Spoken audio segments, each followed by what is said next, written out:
नमस्कार। तो एक बहुत बड़ी खबर है भारत के राष्ट्रगीत वंदे मातरम को लेकर।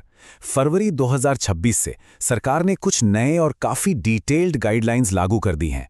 तो चलिए समझते हैं कि नए नियमों का असल में मतलब क्या है और ये नेशनल ऑनर को कैसे अफेक्ट करने वाले हैं। अब सवाल ये उठता है कि ये नए नियम हमारे स्कूलों को, गवर्नमेंट इवेंट्स को और यहाँ तक कि हमारी डेली लाइफ को कैसे इम्पैक्ट करेंगे। आइए इस विश्लेषण में इन्हीं सवालों की जवाब ढूंढते हैं। तो सबसे पहले बात करते हैं उन सबसे बड़े बदलाव की, मतलब गीत के वर्जन और उसे रिस्पेक्ट देने के तरीके में क्या-क्या बदला है। अच्छा, अभी तक हम सब क्या करते थे? वंदे मातरम की सिर्फ पहले 2 स्टैंजा ही गाते या सुनते थे, है ना? लेकिन अब ऐसा नहीं होगा। नए रूल्स के मुताबिक इसका जो ओरिजिनल पूरा 6 छंदों वाला वर्जन है, वही ऑफिशियल माना जाएगा। और ये एक बहुत बड़ा बदलाव है। और सिर्फ इतना ही नहीं, इस पूरे वर्जन का एक ऑफिशियल ड्यूरेशन भी सेट कर दिया गया है, पूरे 190 सेकंड, मतलब करीब 3 मिनट और 10 सेकंड। इसका सीधा मतलब ये है कि अब इसे एक छोटे से गीत की तरह नहीं, बल्कि इसकी पूरी शान के साथ पेश किया जाएगा। अच्छा, हम सब नेशनल एंथम के सम्मान में खड़े होते हैं, राइट? अब बिल्कुल वैसा ही सम्मान वंदे मातरम के लिए भी मैंडेटरी यानी अनिवार्य कर दिया गया है। जब भी इसका ऑफिशियल वर्जन बजेगा, सबको रेस्पेक्ट में खड़ा होना ही होगा। ये एक ऐसा रूल है जिसके बारे में सबको पता होना चाहिए। हाँ, लेकिन इसमें एक इंपॉर्टेंट एक्सेप्शन भी है। अगर वंदे मातरम किसी फिल्म या डॉक्यूमेंट्री का पार्ट है, तो सिनेमा हॉल में शो के बीच में खड़े होना जरूरी नहीं होगा। ये एक प्रैक्टिकल डिसीजन है ताकि लोगों को कोई दिक्कत ना हो। तो सवाल ये है कि ये रूल्स आखिर लागू कहाँ होंगे और राष्ट्रगीत और राष्ट्रगान के बीच पहले क्या होगा? चलिए ये भी जानते हैं।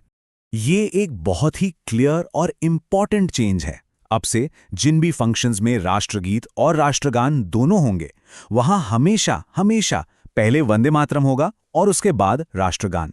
इससे प्रोटोकॉल में एक यूनिफॉर्मिटी आएगी और राष्ट्रगीत की इंपॉर्टेंस भी बढ़ेगी। और ये नियम सिर्फ कुछ गिनी चुनी जगहों के लिए नहीं है। प्रेसिडेंट के इवेंट्स से लेकर पद्म अवार्ड सेरेमनी और फ्लैग होइस्टिंग तक ये सारे हाई लेवल गवर्नमेंट और स्टेट फंक्शंस पर सख्ती से लागू होंगे। स्कूलों के लिए भी एक स्पेशल सजेशन आया है। ये एडवाइस दी गई है कि स्टूडेंट्स में नेशनल सिंबल्स के लिए रिस्पेक्ट बढ़ाने के लिए दिन की शुरुआत वंदे मातरम के ग्रुप सिंगिंग से की जाए। अब देखिए, कोई भी इतना बड़ा बदलाव आता है तो उस पर चर्चा या बहस तो होती ही है ना? तो चलिए इन नए गाइडलाइंस के आसपास जो पब्लिक डिबेट चल रही है और इसके पीछे की हिस्ट्री क्या है, उससे भी थोड़ा समझते हैं। वंदे मातरम की हिस्ट्री काफी लंबी और गौरवशाली रही है। फ्रीडम स्ट्रगल का सिंबल बनने से लेकर 1950 में राष्ट्रगीत का दर्जा पाने तक, और अब 2026 में इसके फुल वर्जन को ऑफिशियल स्टेटस मिलना, ये वाकई एक इंपॉर्टेंट जर्नी रही है। इन रूल्स को लेकर दो मेन पॉइंट ऑफ व्यू सामने आए हैं। एक तरफ सपोर्टर्स हैं जिनका मानना है कि इससे पैट्रियोटिज्म और नेशनल प्राइड बढ़ेगा। वहीं दूसरी तरफ क्रिटिक्स हैं जिन्होंने कुछ सीरियस कंसर्न्स उठाए हैं, खासकर रिलीजियस फ्रीडम को लेकर।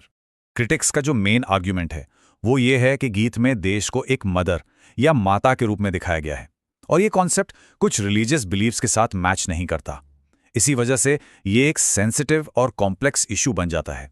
तो फटाफट रिकैप कर लेते हैं। ये 4 मेन पॉइंट्स हैं जो हमें इन नए नियमों से याद रखने हैं। Official version of full 6 stanza का है, ड्यूरेशन है 190 सेकेंड, इसके बजने पर खड़ा होना कंपल्सरी है और ये हमेशा नेशनल एंथम से पहले होगा।